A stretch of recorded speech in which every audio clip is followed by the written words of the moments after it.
bingung sekali teman-teman ya, pohon nomor 2 ini tetap saja tidak membaik padahal sudah dirawat dengan vitamin B1. Sementara selama ini tidak pernah terendam, pH tanah juga baik. Kita jadi bingung kenapa sebenarnya dia. Akhirnya kita coba bongkar teman-teman, apa sebenarnya yang terjadi. Nah, ikutin terus ya video ini.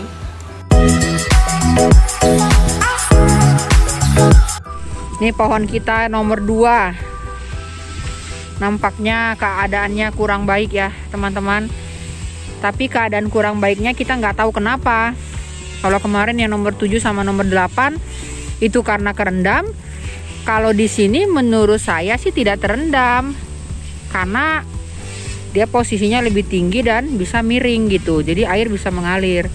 Nah, ini kita mau tahu dulu nih kenapa masalahnya. Kita coba bongkar deh akarnya, apa memang terjadi busuk akar atau bagaimana. Ya resiko ya, kalau kita biarin juga belum tentu akan selamat. Setidaknya kita tahu masalahnya apa.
teman-teman, karena kita bingung ya kenapa akarnya memang tidak berkembang sama sekali, kemudian kalau dipegang itu putus-putus begitu, jadi memang mati nampaknya.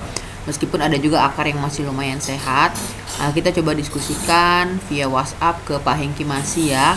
Jadi berdasarkan foto yang saya kirim, beliau menyatakan bahwa ini sepertinya batang utamanya sudah mulai busuk begitu. Nah, kalau ditanya kenapa bisa begitu, karena kita yakin ini nggak terendam. Ini beda dengan durian yang nomor 7 dan dengan nomor 8. pH-nya juga relatif baik gitu ya. Jadi menurut beliau memang batang utamanya mulai busuk, dan itu bisa saja terjadi karena bibit di awal. Jadi bukan karena treatment di kebun ya, tetapi karena memang dari awalnya seperti itu, dari bibitnya. Nah, ini saya juga coba komunikasikan nih teman-teman ke yang menjual bibit ke saya ya. Jadi saya ceritakan bahwa perlakuan sama dengan teman-temannya yang lain yang juga dibeli bibitnya dari beliau. Kemudian dia tidak terendam, kemudian pH-nya juga relatif baik, tetapi memang dari awal dia lebih tidak sehat gitu dibanding teman-temannya. Cuma kan tetap kita rawat ya teman-teman ya, dikasih vitamin B1, IP dan seterusnya. Jadi nampaknya memang disinilah batas kekuatan dia terakhir gitu ya. Jadi memang udah rontok banget daunnya, dan akarnya juga terbukti tidak berkembang sama sekali.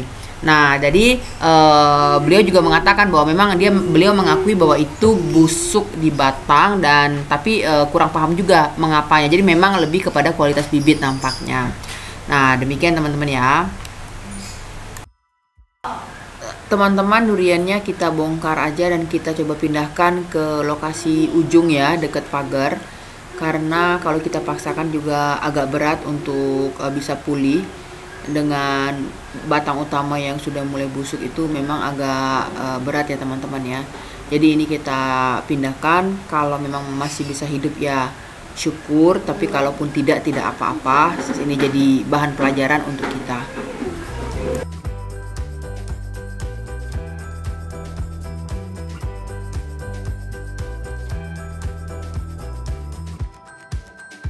Nah, kita lagi mau menggali lokasi yang baru untuk durian ini, mudah-mudahan masih selamat ya.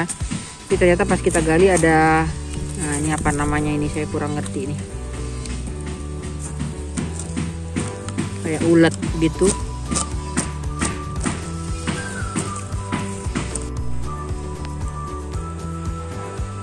Masih terlalu dalam saya rasa Pak, naikin lagi tanahnya. Oh itu ada akar ya? Iya bener-bener. Oke. Kita seperti menanam awal aja ya teman-teman. Jadi kita coba lagi, mudah-mudahan aja selamat ya.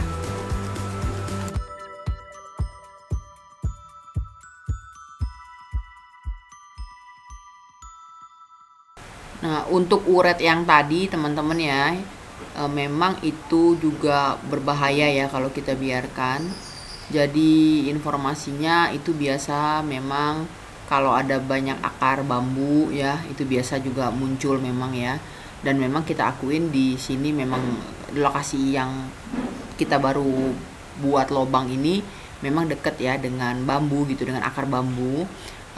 Jadi kita akan coba treatment ya dengan air buah bintaro plus baking soda plus ada pestisida organik tambahan dari BU8 juga. Jadi kita sudah buatkan, nanti kita coba siramkan ke daerah sini, dan juga itu akan membuat kita apa ya, jadi kayak aware gitu, warning juga untuk kita, bisa saja di titik-titik lain ada juga uretnya, meskipun selama ini baru di sini nih ketemunya gitu. Tapi nanti kita mungkin lebih waspada lagi ya teman-teman ya. Misalnya kita coba cek-cek lagi di bekas-bekas bambu yang lain, jangan-jangan memang masih ada uret. Nah, itu harus kita treatment agar kedepannya tidak mengganggu pertumbuhan durian.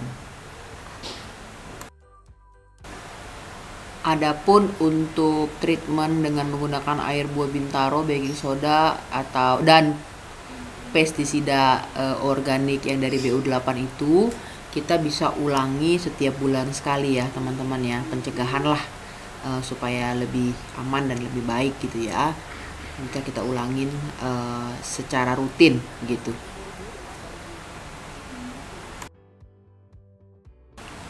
Teman-teman, untuk video kali ini mungkin sampai di sini dulu. Terima kasih sudah terus mengikuti channel ini. Terima kasih untuk supportnya. Jadi memang teman-teman, kami ini masih pemula ya teman-teman ya. Masih proses belajar, baru saja menanam, dan kita baru mulai menemukan masalah-masalahnya. Baru mulai belajar mengenali, oh ini pohon sakit.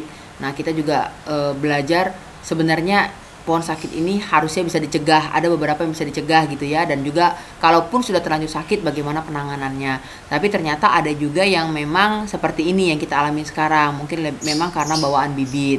Nah, teman-teman, mungkin sharing kami ini bermanfaat khususnya bagi teman-teman yang baru akan membuka kebun ya. Jadi baru akan menanam durian. Jadi mungkin sharing di channel ini bisa bermanfaat bagi teman-teman sekalian.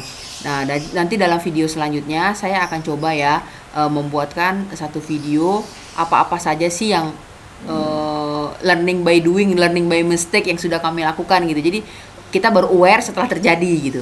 Nah, mungkin kalau teman-teman sudah duluan nonton bisa mencegah dan tidak lagi mengulangi hal yang sama. Ini dulu teman-teman, sampai bertemu di video selanjutnya. Jika belum subscribe, mohon dapat subscribe channel ini dan support kami terus. Terima kasih.